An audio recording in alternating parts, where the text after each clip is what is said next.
তো hello guys, আজকে কিন্তু আমরা গিয়েছিলাম বাল্যকান্দি রায়পাড়া, বড় রায়পাড়া যাকে বলে। এইখানে কিন্তু খুব সুন্দর খেলা হয়েছে। আজকের খেলায় অংশগ্রহণ করেছেন বরিকান্দি ভাড়েরচর বনাম লক্ষ্মীপুর একাদশ।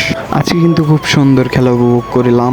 খুব সুন্দর সুন্দর নামি দামি প্লেয়ার এসেছে। এখানে কিন্তু ফরেনার প্লেয়ার আছে, দুই দলে 4টা করে 8টা ফরেন প্লেয়ার আছে। খেলা শুরু হওয়ার 2-3 মিনিটের ভিতরেই কিন্তু বরিকান্দি ভাড়েরচর একটা গোল দিয়ে দিল। তো আজকে খেলায় না গেলে আমি বুঝতাম না ফুটবল প্রেমিক নামক বস্তুটা আজও জেগে আছে মানুষের বুকে। আজকে খেলায় না গেলে কিন্তু আমি বুঝতামই না মাঠের কোনা কাঞ্চিতে দর্শকে ভরপুর, হাজার হাজার লক্ষ লক্ষ দর্শক হবে। তো এখন কিন্তু সন্ধ্যা হয়ে গেছে। তো এই মুহূর্তে কিন্তু শেষ মুহূর্তে কিন্তু 1 মিনিটও ছিল না, কুমিল্লার বিখ্যাত খেলোয়াড় শাকিল কিশোর, যে কিনা সারা বাংলাদেশে বসুন্ধরা কিংস দলের হয়ে খেলে, শাকিল কিশোর, সে কিন্তু 1 মিনিট টাইম ছিল না, ওইখানে কিন্তু এই মুহূর্তে কিন্তু গোল দিয়ে দিল। তো আজকে খেলার ফলাফল 1-1। আজকে কিন্তু আমরা হেরে গেছি টাইব্রেকারে। ও ব্যাড লাক।